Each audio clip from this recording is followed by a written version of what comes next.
السلام علیکم ناظرین. ایڈمنسٹریٹر راولپنڈی میونسپل کارپوریشن کے طور پہ بہت کچھ میں نے سیکھا. It was a different ball game. اس سے پہلے ہم ایز ڈپٹی کمشنر ڈفرینٹ ہمارا فنکشن تھا، رول تھا، اختیار تھا، اتھارٹی تھی، اور لوگوں کے ساتھ جو معاملات ہوتے تھے وہ اور طرز پہ ہوتے تھے. تو جب کارپوریشن میں گئے تو بالکل یکسر رول بدل گیا، اسٹائل بدل گیا، اپروچ چینج کرنی پڑی. بہرحال لیکن سیکھا بہت کچھ وہاں لرن کرنے کے لیے تھا اور بہت کچھ کرنے کے لیے تھا.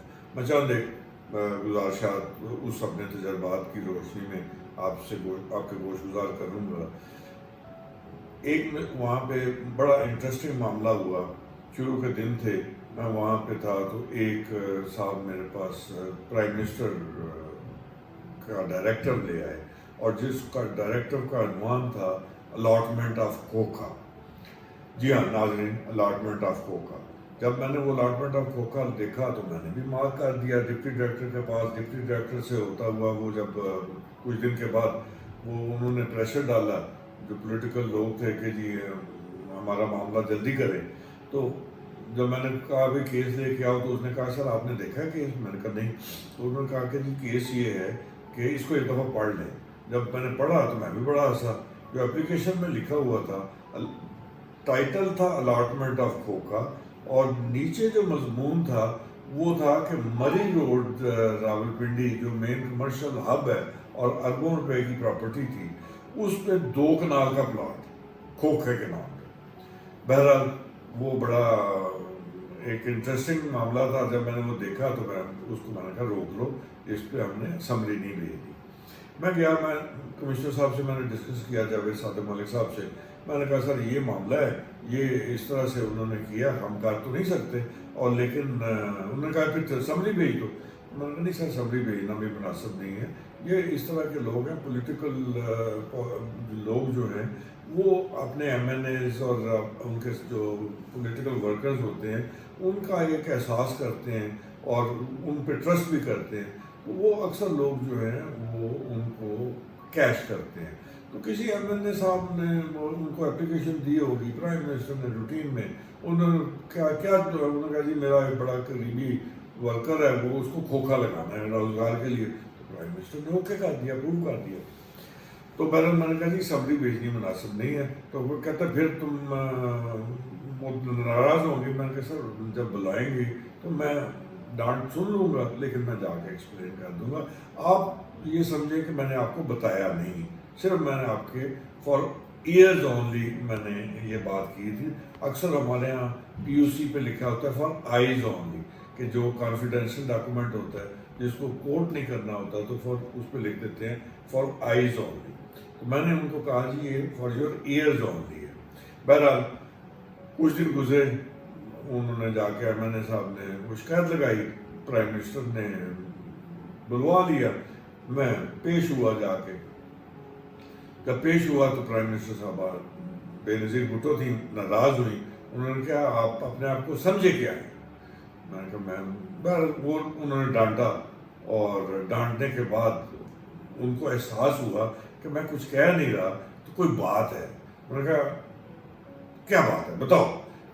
بہت معاملہ فہم خاتون ناظرین، جس نے تو ان کو قریب سے دیکھا کام کرتے ہوئے، وہ تو اس بات پہ یقیناً واؤچ کرے گا کہ ہاں وہ واقعی بڑی زیرک اور سمجھدار خاتون تھی، معاملہ فہم تھی اور جذباتی نہیں ہوتی تھی اس طرح کے معاملات میں.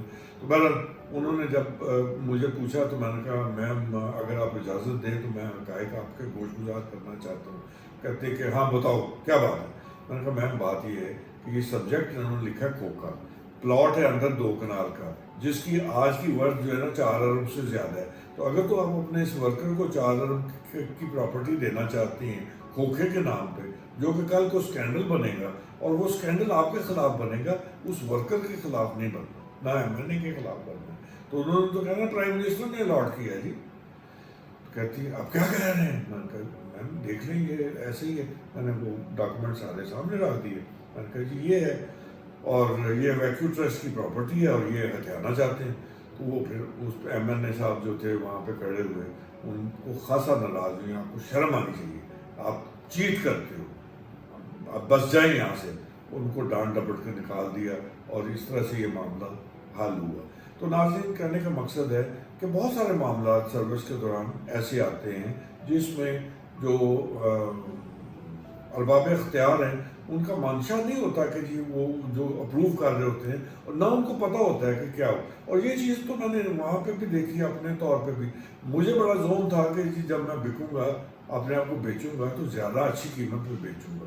لیکن جب میں کارپوریشن میں گیا تو یہ میرا زوم جاتا رہا. جس طرح حضرت یوسف کو بڑا خیال آیا تھا کہ میں اتنا خوبصورت ہوں، اگر مجھے کوئی خریدے گا تو کیا قیمت لگائے گا. تو اللہ تعالیٰ نے ان کا زوم ختم کر دیا. وہ اور تھوڑے سے دھاگے پہ 1.5 ریل دھاگے کی مثال دی جاتی ہے کہ اس پہ وہ فروخت ہوئے. تو ناظرین، میرا زوم اس طرح سے ٹوٹا کہ جی مجھے کچھ نہیں دنوں کے بعد وہاں جا کے یہ احساس ہو گیا کہ یہ گن کا ڈھیر ہے جس کے اوپر میں بیٹھا ہوں، اور میری قیمت جو ہے جو لگ رہی ہے وہ 150 روپے ہی ہے. مجھے بڑی شرمندگی ہوئی. میں نے کہا، بلکہ میں جو کونسلر اور سابقہ لوگ آتے تو میں کہتا یار اگر آپ نے مجھے بیچنا ہے تو تھوڑے سے زیادہ پیسے تو چارج کرو، اتنا کم پہ تو نہ بیچو. بہرحال میں بک رہا تھا، روزانہ بک رہا تھا، لیکن اس خرید فروخت میں میں حصے دار نہیں تھا ناظرین. ہاں، میں سگریٹ کی ڈبی پہ بھی بکتا تھا. باہر کھڑا ایک کونسلر، سابقہ کونسلر اپلیکیشن پکڑتا، اندر لے کے آتا اور اس سے سگریٹ کی ڈبی لیتا اور میں اس کو اس پہ کر دیتا.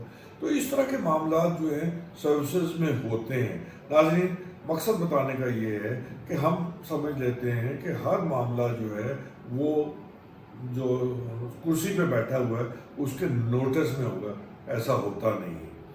اکثر انجانے میں لوگ بک رہے ہوتے ہیں اور بکتے بھی اس طرح ہے کہ جس میں ان کا عمل دخل ہی نہیں ہوتا، لینا دینا بھی کچھ بھی نہیں ہوتا. ناظرین، غور کیجیے گا، سوچ بچار کیجیے گا، اپنے آراء سے مستفید کیجیے گا. شکریہ.